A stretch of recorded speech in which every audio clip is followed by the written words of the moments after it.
Lost in Transportation, un podcast sur les usages de la mobilité, présenté par Nicolas Louvet et toute l'équipe citée. Se déplacer, c'est réaliser des activités, parcourir des quartiers, rencontrer des gens, se dépenser ou se reposer, s'énerver ou se détendre. La mobilité donne vie à nos villes. Pourquoi et comment se déplace-t-on ? Comment les pratiques de mobilité changent-elles avec la ville et la ville avec les nouvelles mobilités ? C'est ce dont nous discuterons dans Lost in Transportation, le podcast cité qui parle des usages pour comprendre la pratique et la fabrique des territoires.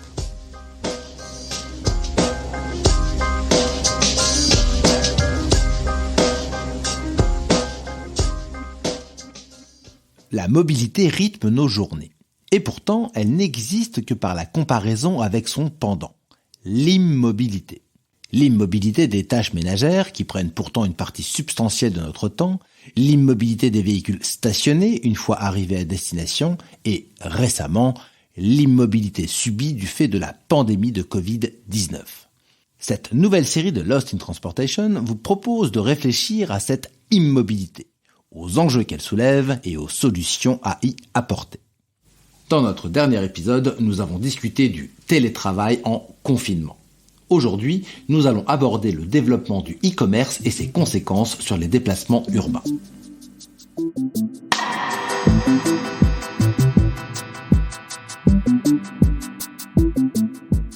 Immobilité, épisode 2. E-commerce, c'est arrivé près de chez vous. Selon la FEVAD, Fédération du e-commerce et de la vente à distance, le commerce en ligne, ou e-commerce, compte aujourd'hui 40 millions d'utilisateurs en France et croît à une vitesse 10 fois supérieure à celle de l'économie française depuis plus d'une dizaine d'années. Toutefois, les origines de cette pratique remontent à 1994 lorsque la première commande en ligne fut passée aux États-Unis. Une année après, Jeff Bezos, fondateur du futur géant Amazon, expédiait son premier colis depuis son garage.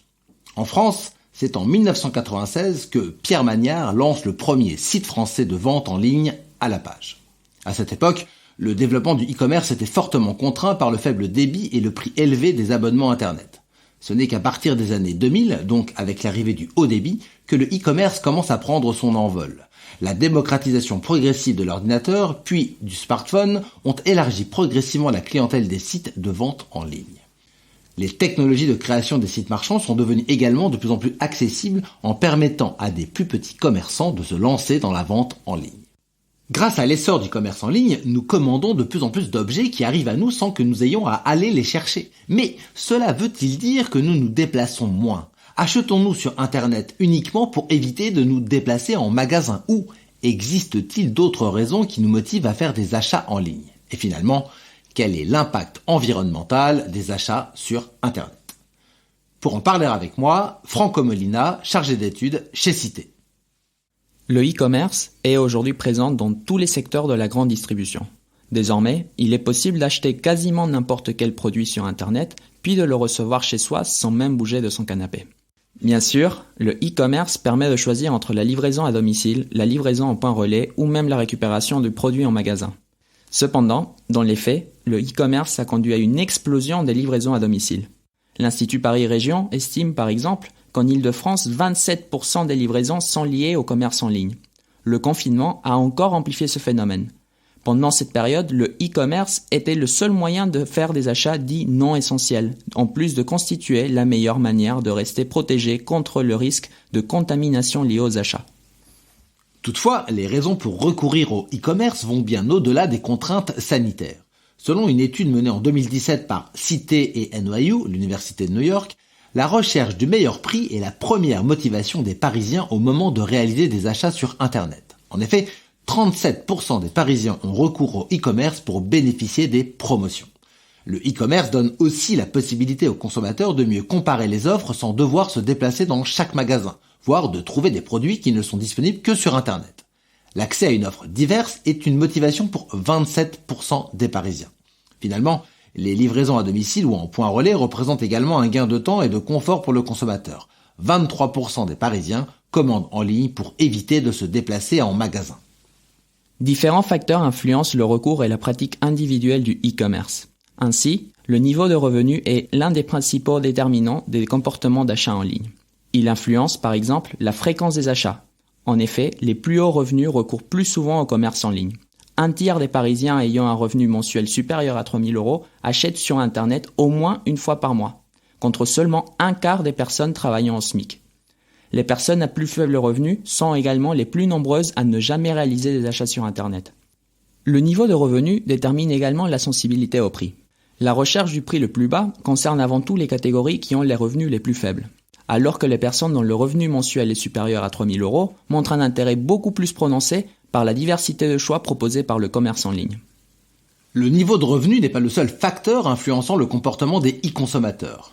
L'âge, par exemple, détermine fortement le type de produit acheté sur Internet. Les jeunes sont plus nombreux à acheter des vêtements, alors que les personnes de plus de 65 ans consomment principalement des produits culturels. Le genre joue également sur le choix des produits. Les femmes privilégient aussi les vêtements, alors que les hommes se tournent davantage vers les produits high-tech ou les équipements sportifs.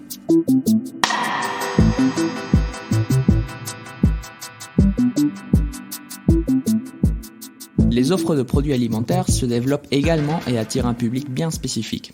Les couples avec enfants sont de loin les principaux acheteurs des produits alimentaires sur Internet. Près d'un quart des familles parisiennes font leurs courses en ligne au moins une fois par semaine, contre seulement 7% des personnes vivant seules. En effet, le géographe Arnaud Garnier soutenait déjà en 2017 que le e-commerce venait s'ajouter au répertoire de solutions disponibles pour se simplifier la vie, mais que cet avantage interpellait surtout les ménages dont les contraintes spatiales et temporelles étaient les plus fortes. Rappelons en effet que les produits alimentaires sont beaucoup moins plébiscités que les produits non alimentaires. En 2017, 95% des Parisiens ont réalisé au moins un achat de produits non alimentaires sur Internet contre seulement 51% des Parisiens pour les produits alimentaires. Les travaux sur le e-commerce alimentaire de Nora Marey et d'Anne Aguilera montrent que les complexités liées à la livraison de produits frais génèrent des coûts supplémentaires qui se répercutent sur le prix des produits. Si la recherche de prix bas est la principale motivation de l'achat en ligne des produits non alimentaires, l'achat de produits alimentaires ne peut séduire que les clients les plus aisés et cherchant avant tout un gain de temps. À partir des pratiques de e-commerce alimentaire et de e-commerce non alimentaire, 4 grands profils de cyberacheteurs ressortent de notre enquête menée en partenariat avec NYU. 20% des Parisiens sont des aficionados du commerce en ligne, qui achètent fréquemment à la fois des produits alimentaires et non alimentaires. 30% des Parisiens sont des cyberacheteurs traditionnels qui achètent régulièrement des produits non alimentaires, mais très exceptionnellement des produits alimentaires. Près de 50% des Parisiens sont des consommateurs intermittents, à savoir des personnes qui ont un recours plus occasionnel de l'e-commerce, que ce soit pour acheter des produits alimentaires ou non alimentaires. Et finalement, près de 10% des Parisiens sont des phobiques des supermarchés, c'est-à-dire qu'ils achètent régulièrement des produits alimentaires sur Internet, mais quasiment jamais des produits non alimentaires. Mais s'il existe 4 grands profils de e-consommateurs, tout le monde est désormais un e-consommateur. L'enjeu environnemental se pose alors clairement si l'on considère que la progression de l'usage du e-commerce peut modifier en profondeur la manière d'acheminer les marchandises jusqu'au consommateur final.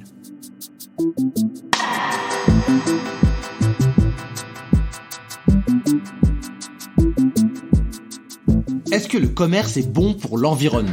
Cette question fait encore débat entre les professionnels et pour mieux le comprendre, il est intéressant de comparer le parcours logistique d'un produit acheté sur Internet et d'un produit acheté dans un magasin. La plupart des marchandises que l'on consomme ne sont pas produites dans la région où l'on habite, voire même en France. Avant d'être acheminées jusqu'aux consommateurs finaux, les marchandises sont d'abord transportées jusqu'à des grands entrepôts logistiques situés dans la périphérie des grandes métropoles. En termes de bilan carbone, jusqu'ici, on ne retrouve a priori pas de différence entre le commerce classique et le e-commerce. Une fois que les marchandises arrivent dans ces grands entrepôts logistiques, les marchandises sont transférées dans des camions plus petits qui approvisionnent les milliers de magasins repartis dans toute l'agglomération.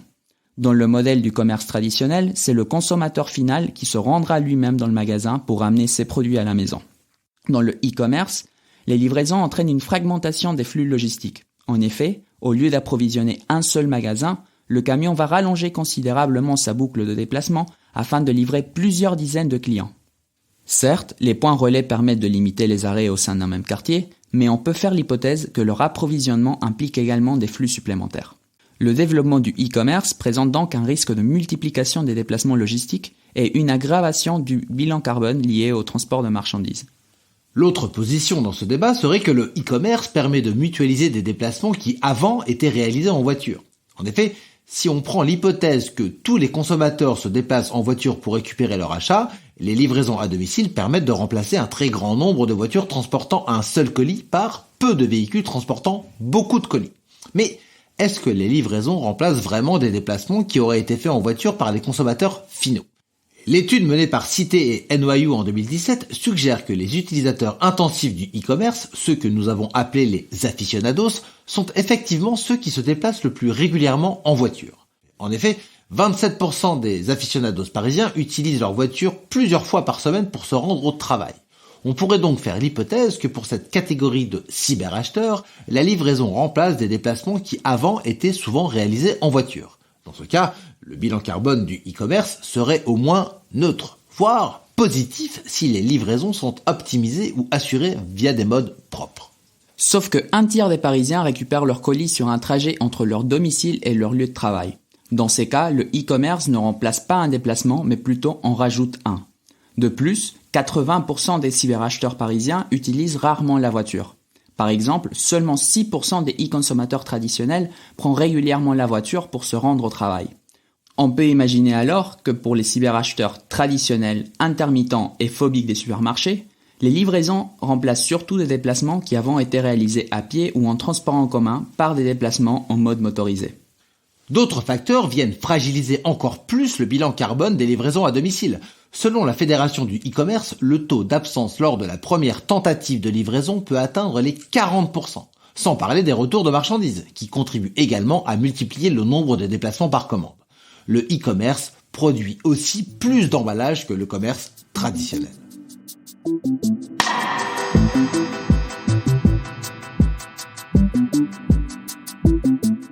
Bien que le e-commerce puisse être plus polluant que le commerce traditionnel, on ne peut pas ignorer le fait que cette pratique se diffuse très rapidement en France et que son usage s'intensifie. Des mesures doivent être alors prises pour améliorer son bilan carbone.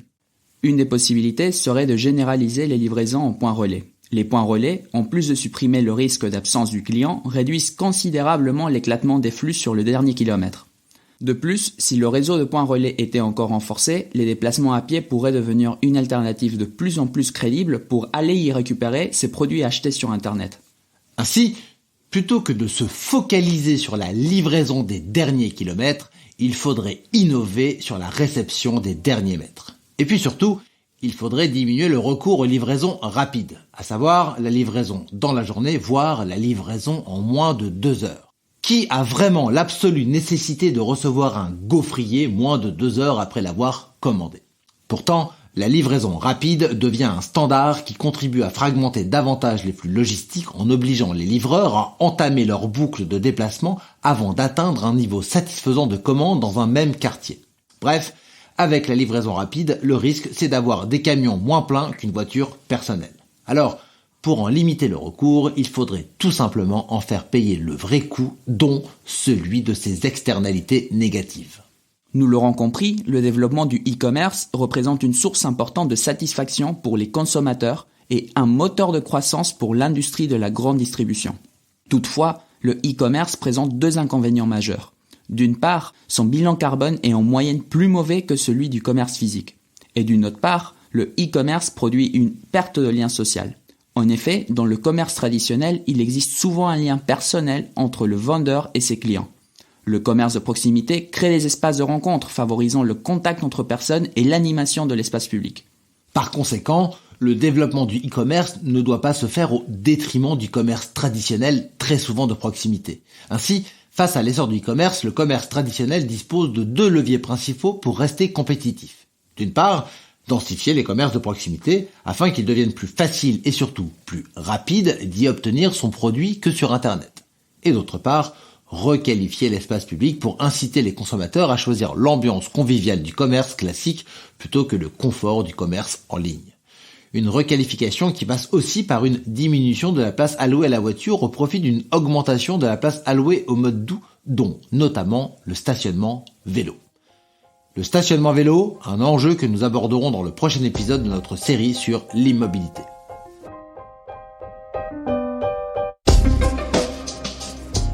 Vous pouvez retrouver toutes les références citées dans cet article dans la description du podcast. On se retrouve dans un mois pour un nouvel épisode de Lost in Transportation. D'ici là, n'hésitez pas à nous rendre visite sur notre blog. À bientôt!